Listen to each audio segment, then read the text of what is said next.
What is up guys, welcome back once again. So दोस्तों, आज हम लोग पीकी ब्लाइंडर्स का सीजन 6 का लास्ट एपिसोड एक्सप्लेन करने जा रहे हैं, यानी कि एपिसोड 6। तो इसे शुरू करने से पहले हम आपको पिछले एपिसोड का थोड़ा सा रिकैप दे देते हैं, जहां हमने देखा था कि टॉमी की बेटी रूबी की अब मौत हो गई है, जिसे टॉमी पूरी तरह से बौखला चुका है। लेकिन फिर उसे पता चलता है कि उसके पास भी अब सिर्फ 1 साल बचे हुए हैं जीने के लिए, क्योंकि उसे भी एक जानलेवा बीमारी हो चुकी है। अब इतनी मुश्किलें कम नहीं थी कि वहीं दूसरी तरफ अब माइकल भी छूटने वाला है। उसके दिमाग में बस एक ही बात चल रही है, वो अपनी माँ यानी कि पॉली की मौत का बदला टॉमी को मार कर लेने वाला है और वो जल्द से जल्द जेल से बाहर आना चाहता है। और इसमें उसकी मदद करने वाले हैं अंकल जैक। तो यहाँ से एपिसोड 6 की शुरुआत होती है और हम देखते हैं कि माइकल को अंकल जैक के लोगों ने जेल से छुड़वा लिया है, क्योंकि उन्हें अच्छे से पता है कि उसका एक ही मकसद है। इसलिए वो माइकल को टॉमी के खिलाफ इस्तेमाल करना चाहते हैं। इससे अंकल जैक को फ़ायदा होगा और इसलिए वो उसकी मदद कर रहे हैं। अब सीन शिफ्ट होता और हमें पता चलता है कि ग्रेस की तरह अब लिजी भी टॉमी को छोड़कर जा रही है, क्योंकि उसकी वजह से उसकी बेटी मारी गई और उसकी बेटी को अभी गए हुए कुछ ही समय हुआ है और टॉमी किसी और के साथ सोकर आ गया, वो भी अपने दुश्मन की वाइफ के साथ। और ये सारे सच जानकर लिजी पूरी तरह से परेशान हो चुकी है और उसे छोड़ना चाहती है। अब वो दोनों चार्ल्स के पास जाते हैं और लिजी चार्ल्स से कहती है कि चलो मैं यहाँ से जा रही हूँ। चार्ल्स कहता है कि मैं भी आपके साथ चलूँगा, लेकिन लिजी कहती है कि टॉमी ये अलाउ नहीं करेगा। लेकिन टॉमी उसे देखकर कहता है कि तुम लिजी के साथ जा सकते हो। और इसके बाद चार्ल्स अपने डैड से पूछता है कि हमारे जाने के बाद आप कहाँ जाएंगे। टॉमी उसका कोई भी जवाब नहीं देता और वहाँ से सीधा अपने दूसरे बेटे के पास चला जाता है। टॉमी का एक आदमी ड्यूक को उनके वेपन शेल्टर में ले जाता है, क्योंकि टॉमी का कहना है कि वो जल्दी से इसे अपनी फैमिली में शामिल करे, क्योंकि उसके बाद यही उसका बिजनेस संभालेगा। अगर आपने पिछले एपिसोड देखे होंगे तो आपको पता होगा कि ड्यूक टॉमी का दूसरा बेटा है। अब टॉमी का एक साथी ड्यूक से कहता है और ये सब तुम्हारा है और आज के बाद तुम्हें ये सब संभालना है, लेकिन एक बात याद रखना, तुम्हें एक दिन सैनिक नहीं जनरल बनना है। अब सीन कट होता है और टॉमी अपने ऑफिस पहुंचता है, जहां पर आर्थर उसका पहले से ही वेट कर रहा था, क्योंकि उसने ऑफिस की चाबियां चुरा ली थी। और साथ में उसे टॉमी की बीमारी के बारे में भी पता चल जाता है। वो उसे दिखाते हुए कहता है कि ये क्या है टॉमी। टॉमी कहता है कि मेरे पास अब कुछ ही दिन बचे हुए हैं और इन दिनों में मैं अपने सारे बचे हुए कामों को पूरा करना चाहता हूं, ताकि आने वाले समय में कोई भी शेल्बी फैमिली का मेंबर को पैसों की कमी ना हो। आर्थर पूछता है कि क्या तुमने लिजी को इस बारे में बताया है, तो वो कहता है कि नहीं, लेकिन कल मैं कनाडा जाने वाला हूँ, मुझे वहाँ एक कॉन्ट्रैक्ट मिला है जिससे कि हमें 5 मिलियन पाउंड मिलेंगे, जिससे हमारी पूरी शेल्बी फैमिली को फ़ायदा होगा। और वो कहता है कि मैं तुम्हें बता दूँ कि जिस फील्ड में हम लोग काम कर रहे हैं वहाँ हमें एक ना एक दिन मरना ही होता है, वो चाहे किसी गोली से हो या फिर खुद की बीमारी से। एक दिन सभी मारे जाएंगे, पर मैं उससे पहले पूरी शेल्बी फैमिली को पैसों की दिक्कत से बचाना चाहता हूँ। इसके लिए तुम इस पेपर पर साइन कर दो। तो आर्थर गुस्से से पेपर फेंक देता और उससे कहता है कि मुझे ये पैसे नहीं चाहिए, मुझे तुम्हारा साथ चाहिए। इसके बाद आर्थर ड्रिंक करते हुए जॉन की फ़ोटो देखता है और रोने लगता है और कहता है कि अब बस मैं इसके बाद अकेला रह जाऊंगा, मैं कैसे ये सब संभालूंगा। और ये बोलते हुए उसकी आंखों में आंसू आ जाते हैं और ये एक बहुत ही इमोशनल सीन होता है। तो टॉमी उसे गले से लगा के कहता है कि अभी मैं यहीं पर हूँ मेरे भाई, चलो हमें बहुत सारे काम करने हैं। वेल, ये सीन आपको बता देगा कि चाहे दोनों भाइयों के बीच में कितनी भी लड़ाई क्यों ना हो, टॉमी ने हमेशा आर्थर को सपोर्ट किया है और वो हमेशा उसके साथ या फिर उसके आगे खड़ा रहता है। अब इसके बाद दोनों गैरिसन पब जाते हैं, जहाँ एक मीटिंग रखी हुई थी जिसमें बिली और फिन भी होते हैं। अब टॉमी रोमानियन भाषा में कहता है कि जिसको जिसको सच पता है वो चुपचाप रहेगा। तभी बिली बोलता है कि मैं आज तक तुम्हारी ये लैंग्वेज समझ नहीं पाया हूँ। तो वो कहता है कि ये बहुत ही कम लोग जानते हैं और कहता है कि मैं कुछ दिन के लिए बाहर जा रहा हूँ, जिसे मैंने यहाँ बुलाया है सारे मेरे भरोसेमंद लोग हैं, इसलिए मैं तुम लोगों को कुछ दिन तक बिजनेस सौंप कर जा रहा हूँ। तो फिन कहता है कि मैं भी तुम्हारे साथ चलता हूँ, लेकिन टॉमी मना कर देता और बताता है कि जॉनी डॉग ऑलरेडी वहाँ पर पहुँच चुका और माइकल भी वहाँ पर है। इसके बाद टॉमी बोलता है कि जब मैं वहाँ से लौट कर आऊँ तो मेरा घर पूरी तरह से खाली कर देना जिसमें मैं रहता हूँ, और जो भी विस्की उसमें मिले वो लोग तुम उसी नेक्स्ट संडे पार्टी कर लेना। तो बिली कहता है कि इसी संडे। वो कहता है कि हाँ। यहाँ पर इस पूरे सीन को देख के आप समझ गए होंगे कि टॉमी को पता चल चुका है कि अंकल जैक बिली से मिल चुका है और उन्होंने उसे मारने को बोला है। साथ साथ में उसे फिन पर भी थोड़ा शक है, इसलिए वो उसे रूडली बात कर रहा है। वेल, क्या सच है क्या झूठ है ये तो आगे पता चल जाएगा। क्या फिन भी अपने भाई को मारना चाहता है? नीचे कमेंट करके ज़रूर बताएगा। वेल, वहीं दूसरी तरफ माइकल जेल से छूटकर घर आ जाता है, जहां गीना उसे एक खबरी को कॉल लगाती है जो उसे बताता है कि नेक्स्ट संडे शेल्बी फैमिली में एक पार्टी होने वाली है, जिसमें टॉमी नहीं होगा पर आर्थर वहां मौजूद होगा और वो भी बिल्कुल अकेला।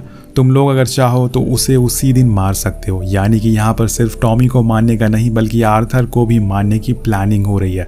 अब गीना माइकल को ये बात बताती है तो वो कहता है कि आर्थर को मैं नहीं बल्कि आयरा के लोग मारेंगे, लेकिन टॉमी को तो मैं ही मारूंगा। तो गीना कहती है कि दोनों को मारने के बाद तुम होगे शेल्बी कंपनी लिमिटेड के नए राजा, जिसके बाद पूरे बकिंगम पर हमारा राज होगा। पर ये बोलना जितना आसान था करना उतना ही ज़्यादा मुश्किल। वहीं दूसरी तरफ टॉमी और लेडी डायना दोनों आपस में बातें कर रहे होते हैं। इसी बीच वहाँ मूसली आता है और अपनी शादी का कार्ड देने के लिए टॉमी कहता है कि मैं उस समय बर्लिन में नहीं रहूँगा, मैं कुछ दिनों के लिए कनाडा जाने वाला हूँ। तो वो कहता है कि वो तुम्हारी मर्जी है, पर मेरी शादी में हिटलर चीफ गेस्ट होने वाला है, हो सके तो ज़रूर आना। हाँ, मेरी शादी के बाद मेरी वाइफ को आंख उठा के भी मत देखना, वरना मैं तुम्हें मरवा दूंगा। अब मूसली को क्या पता था कि उसकी वाइफ टॉमी की फ़ैन है, वरना टॉमी भैया किसी को कहाँ घास डालने वाले थे। दूसरी तरफ माइकल मॉनकेस आइलैंड पहुंच जाता है जहां वो टॉमी को मारने का प्लान बनाने वाला था। एक तरफ यहाँ शेल्बी फैमिली के लोग एक घर में पार्टी कर रहे होते हैं, वहाँ तभी फिन और बिली भी आते हैं और इधर आर्थर अकेले पब में दारू पी रहा होता है। और दूसरी साइड ड्यूक और टॉमी को पता चल गया था कि बिली और उसके दुश्मनों से मिला हुआ है, लेकिन फिन बहुत ही भोला है, उसे अभी भी यही लग रहा है कि फिन ऐसा नहीं कर सकता। अब यहाँ ड्यूक फिन और बिली को दोनों को एक रूम में लाता है और वहाँ बहुत तेज गोलियां चलाता है। वो इन दोनों को डराने की कोशिश कर रहा था और इसके बाद वो फिन को पकड़ लेता है और एक जगह लाकर बांध देता है और कहता है कि आर्थर ने मुझसे कहा है कि तुम बिली को मारोगे और अगर तुमने ऐसा नहीं किया तो तुम पीकी ब्लाइंडर्स का हिस्सा नहीं रहोगे। अब वो फिन को अपनी बंदूक देता है, लेकिन फिन उल्टा ड्यूक को ही शूट कर देता है। लेकिन यहाँ आता है एक सस्पेंस, उस बंदूक में 2 चैम्बर खाली होते हैं। ड्यूक ने उसे खाली रखा था क्योंकि उसे पता था कि फिन उसे ही मारेगा और तभी बिली ड्यूक पर हमला करने वाला होता है, लेकिन ड्यूक उसे हेडशॉट देके उड़ा देता है। तो यहाँ टॉमी का पहला दुश्मन टपक चुका है। अब बिली को मरा हुआ देखकर फिन पूरी तरह से हिल जाता है और तभी ड्यूक उसे देखकर बोलता है कि you are not a member of Shelby family by the fucking order of Peaky Blinders. और फिन भी उससे गुस्से में कहता है कि मैं तुझे छोड़ूंगा नहीं। और इधर दूसरी तरफ आर्थर अकेले पब में शराब पी रहा होता है और तभी उसे मारने वहाँ आयरा के लोग पहुंच जाते हैं जैसे ही इनका प्लान था और इन्हें पहले से ही पता था कि आर्थर यहाँ पर अकेले होगा। वो सारे पब में घुसते हैं पर यहाँ आर्थर उनका पहले से ही इंतज़ार कर रहा था अपने लोगों के साथ, क्योंकि उसे ये सब पहले से ही पता चल चुका था। अब उसके लोग आयरा के लोगों को बंदी बना लेते हैं और बाहर लेके आते हैं, लेकिन तभी एक गोली आकर आर्थर को लगती है जो कि आयरा के स्नाइपर के बंदूक से निकली हुई थी, जिसके बाद वहाँ एक तगड़ी सी फाइट होना चालू हो जाती है। ये पूरी फाइट सीन बहुत ही अच्छे से दिखाया गया है, एक बेहतरीन तरीके से शूट किया गया है। अब एक गोली इधर से चलती है और दूसरी गोली उधर से चलती है और इसके बाद आर्थर हर जगह जहरीली गैस छोड़ देता है और खुद मास्क पहन लेता है जिससे कि वो आयरा के आदमियों को मार देता है। अब बारी थी आयरा के लीडर की और वो उसके सीने पर बंदूक रखता और कहता है कि उनका नाम था एलिजाबेथ ग्रे, वो मेरी आंट पॉली थी। और ये बोलते ही वो आयरा लीडर को जान से मार देता है। अब सीन कट होता है और हम टॉमी को देखते हैं जो कि प्लेन से उस आइलैंड पे पहुंचने वाला था, लेकिन उसे इस बात का जरा भी अंदाजा नहीं था कि वहां माइकल ने उसकी मौत का इंतजाम करके रखा हुआ है। वो अपने आदमियों से कह के एक बॉम्ब मंगवाता है और जाके टॉमी की उसी कार की डिग्गी में रख देता है जिसमें वो आके बैठने वाला है। अब ये सब करते हुए उसका एक आदमी कहता है कि तुम तो कावर्ड हो, मतलब कि कायर हो, मैं टॉमी को फेस टू फेस मारना चाहिए। तो वो कहता है कि मेरी मॉम एक जिप्सी थी, उन्होंने फ्यूचर देख रखा है और टॉमी उसकी गोली से नहीं मरेगा, इसलिए मैं ये कर रहा हूँ। और इधर हम टॉमी को प्लेन में देखते हैं और उसे वहाँ पर अपनी ज़िंदगी की हर चीज़ याद आने लगती है कि कैसे आंट ने कहा था कि टॉमी और माइकल में से सिर्फ एक ही जिंदा बचेगा। वो अपनी बीमारी के बारे में भी सोचता है। थोड़ी देर बाद वहाँ पहुँच जाता है और वो माइकल के लोगों के साथ ड्रिंक करता है, फिर जाके उस कार में बैठने लगता है। तो माइकल बड़ी चालाकी से उससे कहता है कि मैं अपनी सीक्रेट अंदर भूल गया हूँ। अब यहाँ वो अंदर चला जाता है, लेकिन वो अंदर जाके ड्रिंक करने लगता है ताकि वो बॉम्ब फट जाए और टॉमी यहाँ पर मारा जाए। अब बाहर टॉमी को कुछ अजीब लगता है, लेकिन वो फिर भी उस कार में बैठ जाता है। अब सभी लोग उस बॉम्ब को फटने का इंतज़ार करने लगते हैं और तभी एक बहुत ही बड़ा धमाका होता है जिससे पब के शीशे तक टूट जाते हैं। इस धमाके की आवाज़ सुनकर माइकल बोलता है कि फाइनली टॉमी मर गया। अब वो बाहर आता है, लेकिन यहाँ टॉमी को जिंदा देखकर उसके चेहरे पर 12 बज जाते हैं। वो पूरी तरह से चौंक गया था कि ये कैसे हो गया।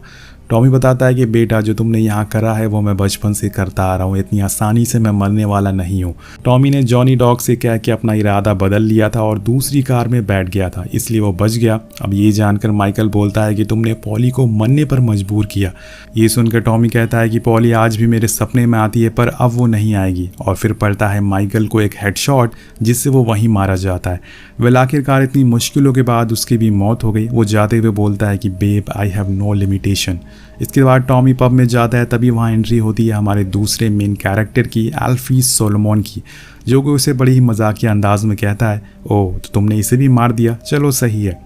वो अपनी शादी के बारे में टॉमी से बताता है कि उसने शादी कर ली और अब वो आधा बॉस्टन का बादशाह बन चुका है, उसका रूल चलता है वहाँ पर। और टॉमी की डील के हिसाब से अब वो इस आइलैंड पर भी रूल करने वाला है, जिससे टॉमी ने उसे वादा किया था। वो टॉमी से कहता है कि टॉमी तुम भी अब मरने वाले हो, वो भी अपने बेड पर। मैंने सुना है कि अच्छे इंसान अपने बेड पर मरते हैं, उनकी जान वहीं जाती है।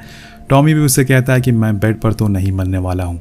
अब एल्फी उसका मजाक उड़ाते हुए कहता है कि तुमने मुझसे कहा था कि मैं लाइन क्रॉस कर रहा हूँ, लेकिन आज तुम्हारी वजह से कितनी लोग मारे गए हैं। तुम्हारी वजह से रूबी, पॉली, माइकल और भी ना जाने कितनी लोग मारे गए हैं। अब टॉमी ये सुन के कहता है कि तुम्हारा ओपरा ख़त्म हो गया है, तो मुझे आखिरी काम करना है।